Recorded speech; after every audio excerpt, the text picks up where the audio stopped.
So I want to do something a little bit different here today. On this series a lot, I find myself talking about like my artistic development. And I mean, obviously, the whole point of the series is that I'm artistically developing with you guys in all these paintings daily. But I want to do kind of the inverse today and talk about my development not as somebody creating art, but rather as somebody consuming art. Because I think it's kind of just as interesting and has a lot of influence on the way that I do kind of everything. I realized this after I made my AI art video recently, the most recent one. I made like 10 now. But I realized this after that there's a couple things that in my own sort of talking, I guess, here on this channel, whenever I'm making a point, which I do casually, obviously, because this is meant to just kind of be a discussion with you guys, that I take a lot of things in that sort of like as obvious when maybe they're not, you know what I mean? And I think it's because of my development consuming art. I think, like many of us, the time that I consumed the most art was definitely when I was younger. From like 9 until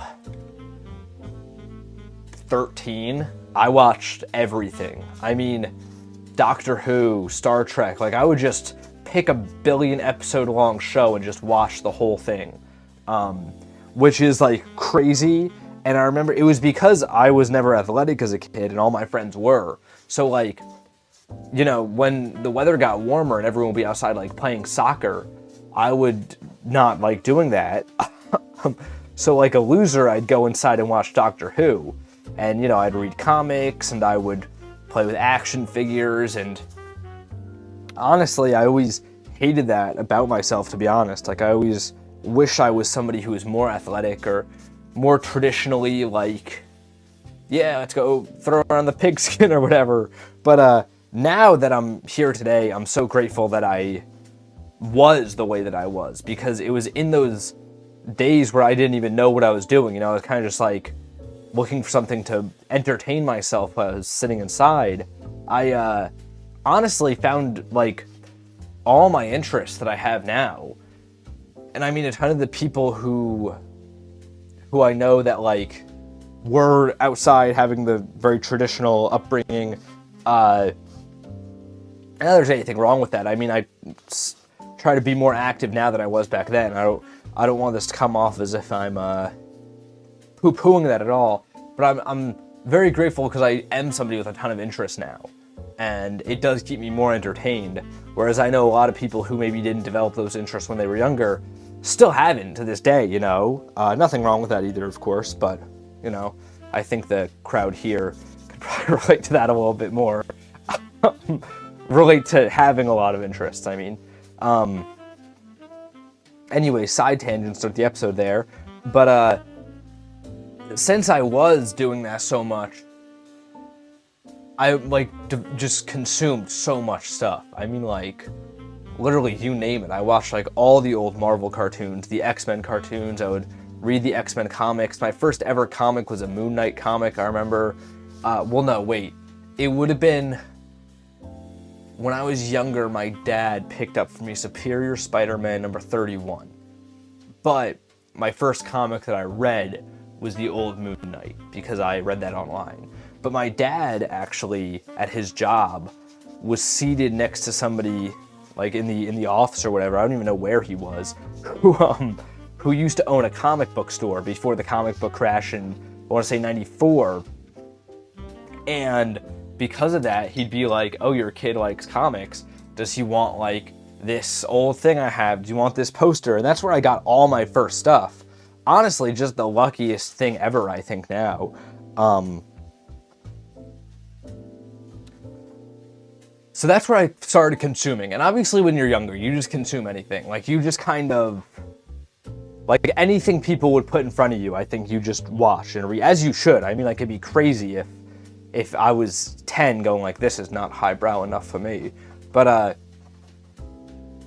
I think that's the most important thing that ever happened to me, was just consuming so much when I was younger. Sorry, I delivered that part terribly because I was just thinking back to it. I didn't even realize how much I watched back then. And then as I got older, I definitely got pretentious. I think this is the most important part of my development. I got into like, as I got into like manga and stuff like that, I was like, I think because I read so much as a kid and watched so much as a kid, when I started getting into these circles when I was older, as I got more onto the internet, I kind of had this attitude of like, oh, I've read so much, I've watched so much, I know more. I definitely had that snootiness about me. And I mean, you could ask like my friends at the time, like I would suggest them things that was ordained to me by God, And this is the most important part of my development, I think, in terms of consuming art, because one, I think it's a skill to be pretentious, to look at things with just just put on the glasses of I am the worst guy ever looking at this. I genuinely do think that's important. Almost in the same way that I think like, what's that thing that people say of like, you gotta understand the wrong position in order to understand the right one? Or like, you gotta understand how your enemy thinks to understand like how you think or whatever. I think before being like, somebody who comes around and is open to everything, I think it's pretty important to be open to nothing. Does that make sense? I hope that makes sense. I hope some of you can relate to this. Or else I just went on the most annoying path ever when I was younger, if this is a unique thing. I don't think it is, though. I'm not that unique in any way. So I'm gonna guess a lot of you went through this too. Hopefully, I'm praying. And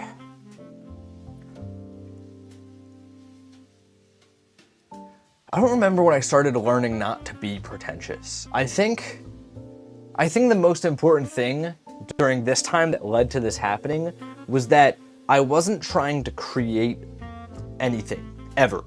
Like, this was a time in my life where I was still drawing. I've never stopped drawing in my life, but I wasn't actually working on like interesting projects to do. I wasn't doing anything like that. I was just kind of like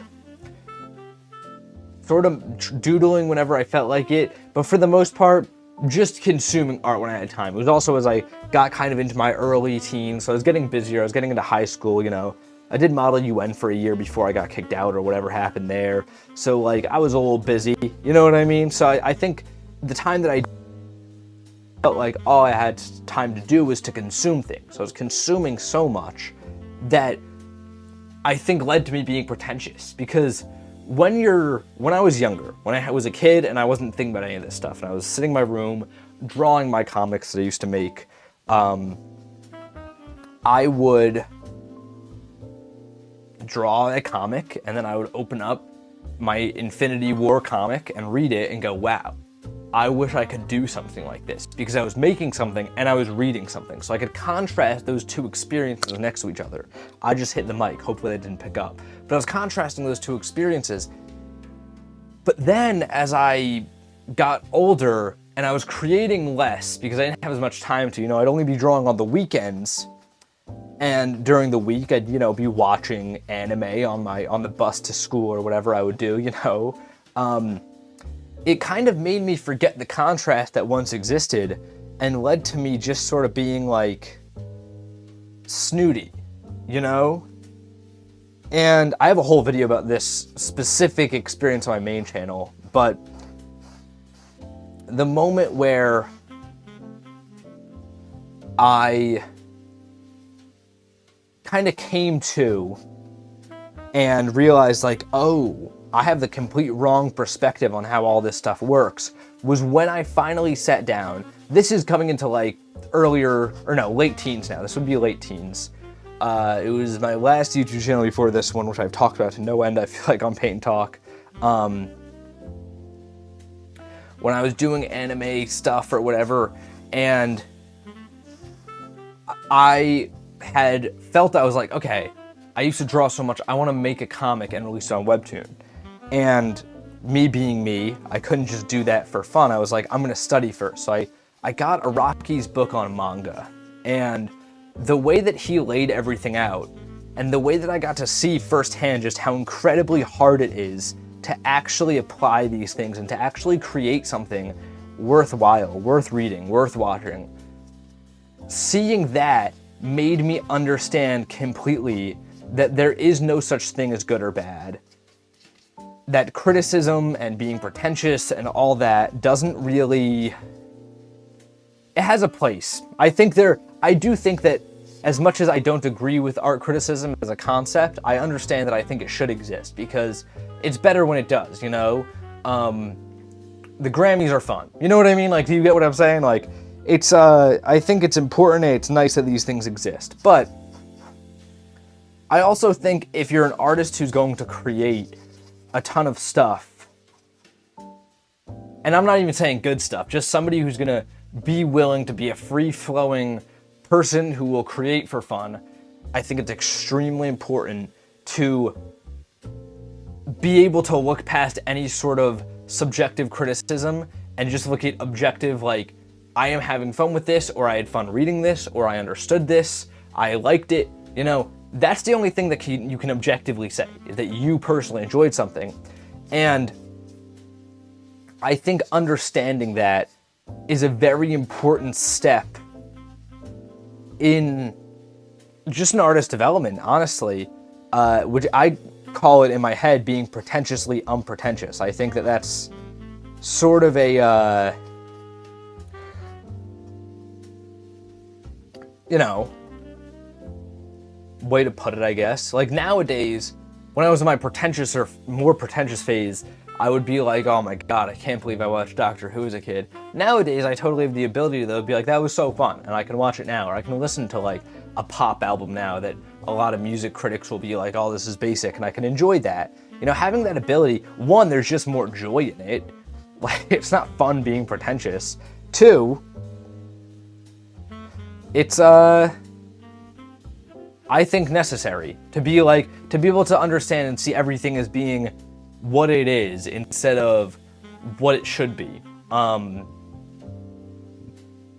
that's why when people are like, I think this form of art's lesser than this form, or I think that like art is this, you know, principled dissection of the soul or whatever. Like, I love philosophizing about all those things, and I think it's fun to do it here, especially. I love doing it, you know, but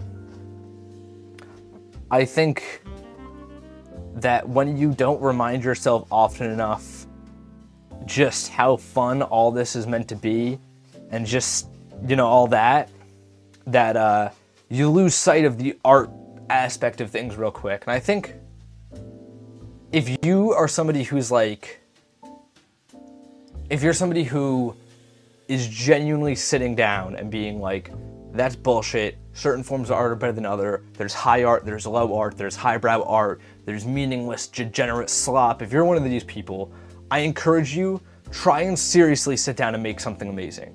Like, sit down, be like, I am going to try and make a fantastic thing right now. And if you're somebody who is an artist who thinks like that, maybe you're just ahead of me. Maybe I'll get there someday. Maybe I'm going to be pretentious again in like 2 years. I don't know, maybe. But for me, the only thing I'll say now is that I don't like or do like things, you know? Also, just a rule of thumb that I like to follow that I think is nice, there's no real philosophizing to this. I don't think you are justified in being anyone's critic unless you're your own biggest critic. Like, if you're somebody who's like, everything I do is so amazing, and you're an asshole about other pieces of art, I don't like that. Like, I'll always critique myself before other people, because if I'm sitting there looking at somebody else's painting, or a video or a photo somebody makes, and I'm like, I hate this, this is dumb, this is bad, why don't I take all that energy and direct it towards my own work, where I can actually act and make it better? You know? That's a whole side tangent. But yeah, I don't think I delivered the latter half of that well. But hopefully that gives you guys a little bit of insight into my own journey of like how I sort of got to a little bit of how I view art now. I'd love to hear your guys' journey on how you consume art, if there is one. I mean, I don't know if many people have that. Is that a normal thing? Because everybody talks about their artistic journey, but nobody talks about their journey of watching TV. I mean, this is the painting. I like it much more than yesterday. I think this is way more interesting. I like the skeleton being exposed. Yeah, no, I'm liking this. I'm liking this a lot. I'm not saying this is perfect, but I'm liking the direction of this series. And I think if I bring it in with some of the elements of the other series, this is gonna be really interesting. So go check this out over on Instagram. Yeah, like, what if I did this just over like a flat yellow background? That'd be so interesting. Yeah, definitely go check this out over on Instagram on Sunday. I'm in such a habit of saying that, I'm forgetting to, like, I can't be doing that anymore because you guys can't check this out till Sunday. So what do I say? Go follow the Instagram, see extra reels. Like, that sounds stupid. Let me think. Maybe I could be like, until next time, guys, gals, and pals, my name is Max Dice. You can keep up with me over on Instagram.com. No. I'm gonna crack this one off camera, guys. I'm gonna go work. I'm gonna go burn the midnight oil for this problem. And until next time, guys, gals, and pals, my name is Max Dice. This is Paint Talk episode 134. I'm here every morning, painting and talking with you all.